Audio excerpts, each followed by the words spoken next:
NTPC 2026 में अपनी seat पक्की करने के लिए देखिए सबसे तेज एग्जाम एनालिसिस। मैं हूं रवि सर और आप देख रहे हैं Ravi competitive classes. Let's start. दिमाग को पहले ऋग्वेद के श्लोकों को याद करना है। हाँ। और फिर उसी सांस में डीआरडीओ की लेटेस्ट एआई तकनीक को भी डिकोड करना है। बिल्कुल, इतिहास के वांडीवास युद्ध से लेकर भविष्य के गगनयान मिशन तक ये ज्ञान का स्पेक्ट्रम कितना विशाल है ना। और आज के इस गहन विश्लेषण में या कह लें इस डीप डाइव में हम इसी को बारीकी से समझेंगे। सही कहा। और इस चुनौतीपूर्ण स्पेक्ट्रम को आसान बनाने का जो पूरा क्रेडिट है वो एक बेहतरीन मार्गदर्शन को जाता है। मतलब आज का ये विश्लेषण रवि कॉम्पिटिटिव क्लासेस द्वारा प्रस्तुत किया जा रहा है। हाँ, और रवि सर की विशेषज्ञता की तारीफ तो बनती है। बिल्कुल बनती है। हाँ। उन्होंने आरआरबी एनटीपीसी की 17 मार्च 2026 की तीसरी शिफ्ट के लिए जो 100% सटीक प्रश्न और एक्स्ट्रा फैक्ट्स निकाले वो लिटरली एक मास्टर क्लास है उम्मीदवारों के लिए एकदम। तो आज का हमारा मिशन साफ है। हम इस पीडीएफ में दिए गए हर एक पेज और हर एक प्रश्न का क्रमानुसार विश्लेषण करेंगे, पेज बाय पेज और क्वेश्चन बाय क्वेश्चन। तो चलिए पेज 1 से शुरू करते हैं। पहला प्रश्न सीधे भूगोल से है। कैनरी जलधारा किस महासागर में है? इसका सही उत्तर ऑप्शन सी है, यानी उत्तरी अटलांटिक महासागर। लेकिन जो एक्स्ट्रा फैक्ट्स सर ने यहाँ दिए हैं वो रटने वाले नहीं है, समझने वाले हैं। देखिए, ये एक ठंडी जलधारा है जो अफ्रीका के उत्तर पश्चिमी तट पर बहती है। और सबसे दिलचस्प बात, सहारा मरुस्थल को इतना शुष्क बनाने में इसका बहुत बड़ा हाथ है। वेट, यहाँ एक कॉन्सेप्ट क्लियर कर दो। मतलब एक समुद्री जलधारा किसी रेगिस्तान को कैसे बना सकती है? वही तो सोचने वाली बात है। हाँ। दरअसल ठंडे पानी के ऊपर की हवा भी ठंडी होती है, जिससे इवेपोरेशन बहुत कम होता है। जब हवा में नमी ही नहीं होगी तो बारिश कैसे होगी? बिल्कुल, इसीलिए तट के पास होते हुए भी सहारा एक रेगिस्तान है। खैर, इसी पेज पर दूसरा प्रश्न करंट अफेयर्स से है। 10 अक्टूबर को मनाए गए विश्व मानसिक स्वास्थ्य दिवस 2025 की थीम क्या थी? इसका सही जवाब ऑप्शन ए है, access to services, mental health in catastrophes and emergencies. मतलब आपदाओं में मानसिक स्वास्थ्य सेवाओं तक पहुंच। आज के दौर में जब प्राकृतिक आपदाएं बढ़ रही हैं, तब ट्रॉमा को प्राथमिकता देना बहुत अहम हो गया है। एकदम। चलिए पेज 2 पर आते हैं। यहाँ वास्तुकला से जुड़ा प्रश्न 3 बहुत ही ट्रिकी था। उस्ताद अहमद लाहौरी द्वारा किस यूनेस्को साइट का डिजाइन किया गया? हाँ, आमतौर पर पूछते हैं कि ताजमहल किसने बनवाया, लेकिन यहाँ मुख्य वास्तुकार का नाम दे दिया। सही उत्तर ताजमहल है, जो 1632 से 1648 के बीच बना। और पता है, रवि सर के नोट्स में यहाँ एक बहुत ही शानदार फैक्ट है। उस्ताद अहमद लाहौरी को ईर्षा खान के नाम से भी जाना जाता था। अरे वाह, एग्जामिनर ऐसे ही छिपे हुए नाम निकालते हैं। वैसे अगला फैक्ट बेस्ड प्रश्न है कि तमिल को किस वर्ष शास्त्रीय भाषा का दर्जा मिला? ऑप्शन बी, वर्ष 2004 में ये दर्जा पाने वाली पहली भाषा थी। हाँ, फिर 2005 में संस्कृत, 2008 में तेलुगु और कन्नड़, 2013 में मलयालम और 2014 में उड़िया को ये दर्जा मिला। लेकिन असली चुनौती तो अब है ना। मार्च 2026 तक कुल 11 भाषाएं हो गई हैं। 2024 में ही 5 नई भाषाएं जुड़ी हैं। एग्जाम के स्ट्रेस में छात्रों को ये कैसे याद रहेंगी? और यहीं पर एक एक्सपर्ट एग्जाम कोच काम आते हैं। रवि सर ने एक जबरदस्त मेमोरी ट्रिक दी है। ओहो, क्या है वो ट्रिक? ट्रिक है, मराठी ने बंगाली से असमिया में प्राकृत पाली पढ़ी। अरे, ये तो कमाल का फॉर्मूला है। मराठी ने बंगाली से असमिया में प्राकृत पाली पढ़ी, एक ही लाइन में 5 नई भाषाएं कवर हो गईं। हाँ, मराठी, बंगाली, असमिया, प्राकृत और पाली। चलिए अब पेज 3 पर प्राचीन इतिहास की ओर बढ़ते हैं। प्रश्न 5, इनमें से किस स्थल का निर्माण राष्ट्रकूट राजाओं ने कराया? सही उत्तर ऑप्शन ए है, एलोरा का कैलाश मंदिर, गुफा संख्या 16। इसके निर्माण की तकनीक तो लिटरली एक चमत्कार है। 8वीं शताब्दी में कृष्ण प्रथम द्वारा निर्मित ये दुनिया की सबसे बड़ी एकाश्म संरचना है, मतलब मोनोलिथिक। यानी एक ही विशालकाय चट्टान को ऊपर से नीचे तराश कर बनाया गया है, ईंटें नहीं जोड़ी गई। बिल्कुल। और अपकमिंग शिफ्ट्स के लिए उम्मीदवारों को कोणार्क, खजुराहो और महाबलीपुरम के रथ मंदिरों के निर्माता भी याद रखने चाहिए। राइट। इसी पेज पर प्रश्न 6 है।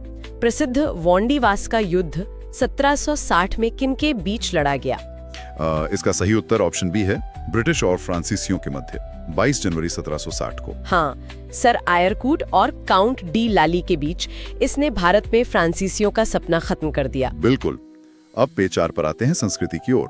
प्रश्न 7, छत्तीसगढ़ का राउत नाचा नृत्य किस देवता को समर्पित है? ये भगवान कृष्ण को समर्पित है, ऑप्शन बी, और यादव समुदाय इसे देव उठनी एकादशी पर करता है।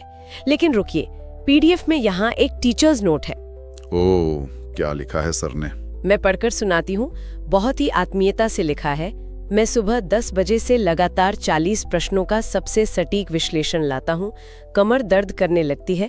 कृपया इस मेहनत के लिए वीडियो को लाइक जरूर करें। लिटरली ये दिखाता है कि सटीक कंटेंट के लिए एक टीचर कितनी मेहनत करता है। बिल्कुल, एक लाइक तो बनता है छात्रों की तरफ से। खैर, प्रश्न 8 पर आते हैं। बिंदुसार के समय अशोक कहाँ के राज्यपाल थे? ऑप्शन बी अवंती या कह लें उज्जैन के। और इसी के साथ प्रश्न 9 नागरिकता पर है। किस अनुच्छेद में नागरिकता है? भाग 2 अनुच्छेद 5 से 11, ऑप्शन बी। हाँ, और एकल नागरिकता ब्रिटेन से ली गई है। अनुच्छेद 11 संसद को कानून बनाने की शक्ति देता है। अब पेज 5 पर चलते हैं। Basic computer. प्रश्न 10 है कि विंडोज में डिफॉल्ट रिसाइकिल बिन आइकॉन कहाँ होता है? ऑब्वियसली डेस्कटॉप पर, ऑप्शन बी। और प्रश्न 11 है 1842 का बुंदेला विद्रोह, ये कहाँ हुआ था? जबलपुर यानी बुंदेलखंड क्षेत्र में भारी लगान और महलवाड़ी व्यवस्था के खिलाफ। जवाहर सिंह बुंदेला और मधुकर शाह इसकी नेता थे। राइट। अब प्रश्न 12 जो बहुत लोगों को कंफ्यूज कर सकता है। MS एक्सेल में डिफॉल्ट फाइल एक्सटेंशन कौन सा है? हाँ, और सही उत्तर ऑप्शन बी दिया है .csv। लेकिन वेट, एक्सेल सुनते ही दिमाग में .xlsx आता है ना? बिल्कुल, लेकिन प्रेजेंस ऑफ माइंड देखिए। विकल्प में .xlsx था ही नहीं। अच्छा। हाँ, तो .csv ही सही होगा। कॉमा सेपरेटेड वैल्यूज, ये डेटा ट्रांसफर के लिए बेस्ट है। स्मार्ट। रटने के बजाय विश्लेषण करना ही सही रणनीति है। अब पेज 6 पर संविधान का अनुच्छेद 15 है। प्रश्न 13 महिलाओं और बच्चों के अधिकारों के लिए विशेष प्रावधान कहाँ है? ऑप्शन ए अनुच्छेद 15(3) ये सकारात्मक भेदभाव की अनुमति देता है। मतलब एम्पावरमेंट के लिए। हाँ। और बाकी आर्टिकल्स का भी क्विक रिवीजन कर लें। जैसे 21A शिक्षा का अधिकार है। हाँ, और 24 बच्चों को कारखानों में ओकता है। 17 छुआछूत खत्म करता है। ये तो एवरग्रीन सवाल है। बिल्कुल। अब पेज 7 जनरल साइंस। प्रश्न 14 अवतल दर्पण यानी कॉनकेव मिरर से है। वस्तु को पोल और फोकस के बीच रखें तो प्रतिबिंब कैसा बनेगा? ऑप्शन बी आभासी और सीधा। मतलब वर्चुअल और इरेक्ट। हाँ, बड़ा प्रतिबिंब बनता है। डेंटिस्ट और शेविंग मिरर में यही यूज होता है। नाइस। विज्ञान से सीधे नगर पालिकाओं पर आते हैं। प्रश्न 15 अनुच्छेद 243Q के अनुसार नगर पालिकाओं के कितने प्रकार हैं? 3 प्रकार। नगर पंचायत संक्रमणकालीन क्षेत्र के लिए, नगर पालिका परिषद छोटे शहरों के लिए और नगर निगम बड़े महानगरों के लिए। अब पेज 8 करंट अफेयर्स। प्रश्न 16 है कि फीफा बेस्ट फुटबॉल अवार्ड्स 2025 में सर्वश्रेष्ठ पुरुष खिलाड़ी कौन बना? ऑप्शन सी फ्रांस के ओस्मान डेम्बेले। इन्हें 2025 का बैलोन डियोर भी मिला है। और महिला खिलाड़ी आयताना बोनामाटी है। प्रश्न 17 राष्ट्रीय मतदाता दिवस 2025 की थीम पूछता है। इसकी थीम थी वोटिंग जैसा कुछ नहीं, वोट जरूर डालेंगे हम। Option D. और 2026 की थीम मेरा भारत मेरा वोट है। उम्मीदवारों को ध्यान रखना होगा कि एग्जाम में कौन सा साल पूछा है। बिल्कुल। प्रश्न 18 सात्विक आहार का उदाहरण पूछता है। सही उत्तर है ऑप्शन सी लाल चावल। हाँ, रेड राइस। ये अनप्रोसेस्ड होता है, इसलिए फाइबर बरकरार रहता है। अब पेज 9 पर चलते हैं। प्रश्न 19 है कि वर्ष 2000 में गरीबी कम करने वाली कौन सी योजना शुरू हुई? प्रधानमंत्री ग्राम सड़क योजना, ऑप्शन बी, 25 दिसंबर 2000 को शुरू की गई थी। और प्रश्न 20 है गगनयान मिशन के लिए ISRO को हार्डवेयर कौन दे रहा है? ऑप्शन ए HAL यानी Hindustan aeronautics limited. Crew module वगैरह इन्होंने ही तैयार किया है।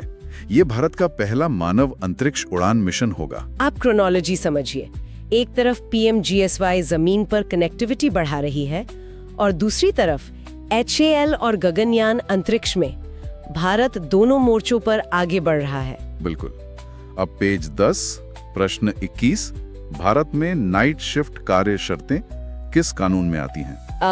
OSHA code 2020। ऑप्शन ए महिलाओं को रात 7 बजे से सुबह 6 बजे तक सुरक्षा के साथ काम पर रखा जा सकता है। प्रश्न 22 है परतदार संरचना वाली ज्वालामुखी कौन सी है? ऑप्शन सी मिश्रित ज्वालामुखी, जैसे माउंट फूजी। इसमें लावा और राख की परतें होती हैं। और प्रश्न 23, राजस्थान के झुंझुनू और अलवर जिले किस खनिज के लिए प्रसिद्ध हैं? तांबा यानी कॉपर। Option B. पेज 11, भौतिक विज्ञान। प्रश्न 24, ठोस से द्रव में बदलने वाली ऊष्मा क्या कहलाती है? ऑप्शन बी गुप्त ऊष्मा या लेटेंट हीट। लेकिन एक तार्किक सवाल है, इसे गुप्त या हिडन क्यों कहते हैं? क्योंकि इस प्रक्रिया में तापमान नहीं बदलता। अच्छा। हाँ, सारी ऊष्मा अणुओं के बीच के आकर्षण बल को तोड़ने में खर्च हो जाती है। जैसे बर्फ का पानी बनना, थर्मामीटर पर कुछ नहीं दिखता। तो ऊष्मा छिप जाती है, रूप बदलती है। Got it. प्रश्न 25 तो आसान है, कॉपी और पेस्ट का shortcut. Option A control C और कंट्रोल वी।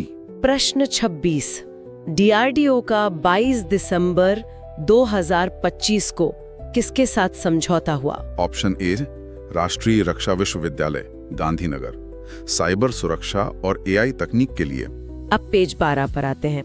प्रश्न 27, मनीला हेम्प कहाँ पाया जाता है? फिलीपींस में। Option B. राजधानी मनीला है ना, तो याद रखना आसान है। और ये बहुत मजबूत प्राकृतिक रेशा है। प्रश्न 28, पढ़े भारत बढ़े भारत कब शुरू हुआ? 26 अगस्त 2014। Option B. और अपकमिंग शिफ्ट्स के लिए याद रखें, 2022 में भी 100 दिवसीय पठन अभियान शुरू हुआ था। राइट।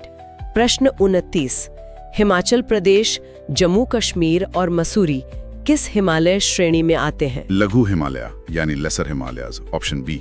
और प्रश्न 30, ऋग्वेद में कितने सूक्त और मंडल हैं? 1028 सूक्त और 10 मंडल। ऑप्शन सी सही है। अब हम आखिरी पन्नों पर है, पेज 13 और 14। प्रश्न 31, ग्रीन हाइड्रोजन हब में कौन सा बंदरगाह शामिल नहीं है? पणजी बंदरगाह। Option D. वो छोटा है इसलिए शामिल नहीं है। हाँ, दीनदयाल, पारादीप और वीओ चिदम्बरनार शामिल हैं। 2030 तक का लक्ष्य है। प्रश्न 32, कंप्यूटर में हाइबरनेशन क्या है? ऑप्शन सी खुली फाइलों को हार्ड डिस्क में सेव करना और बिजली बंद करना। प्रश्न 33, अवशिष्ट शक्ति या रेसिजुअल पावर किस अनुच्छेद में है? अनुच्छेद 248। ये कनाडा से लिया गया है। साइबर कानून जैसे विषय इसी में आते हैं। और आखिरी प्रश्न 34, उपराष्ट्रपति के अनुच्छेदों का मिलान। ये गलत मिलान वाला था, इसे तेजी से रिवाइज कर लेते हैं। हाँ, आर्टिकल 63 पद के लिए है, 64 राज्यसभा के पदेन सभापति के लिए, और 65 कार्यवाहक राष्ट्रपति के लिए, और 66 निर्वाचन के लिए सिंगल ट्रांसफरेबल वोट से। तो इस पूरे दस्तावेज का विश्लेषण करने के बाद एक बात साफ है, आज की प्रतियोगी परीक्षाएं सिर्फ तथ्यों को रटने का नाम नहीं है। बिल्कुल नहीं। ये तो डॉट्स को कनेक्ट करने का परीक्षण है। इतिहास की वास्तुकला से लेकर भविष्य की ग्रीन हाइड्रोजन तक सब कुछ जानना पड़ता है। एकदम। और इस विशाल सिलेबस को भेदने के लिए ही रवि कॉम्पिटिटिव क्लासेस जैसे सटीक मार्गदर्शन की आवश्यकता होती है। और इसी सटीक मार्गदर्शन के लिए रवि सर का आभार। जो उम्मीदवार सुन रहे हैं उन्हें याद दिला दो, इस कड़ी मेहनत के लिए वीडियो को लाइक जरूर करें और पल पल की अपडेट के लिए चैनल को सब्सक्राइब करके बेल आइकॉन दबाएं। और हाँ, आगे की शिफ्ट वाले बच्चे डिस्क्रिप्शन में दिए गए टेलीग्राम लिंक से जुड़कर अपने प्रश्न सर तक जरूर पहुंचाएं। पढ़ते रहिए, सीखते रहिए और डॉट्स कनेक्ट करते रहिए। शुभकामनाएं। For all updates and detailed analysis of RRB NTPC Graduate Level 2026, subscribe to our channel now. I am Ravi sir from Ravi Competitive Classes. I am with you on your selection journey.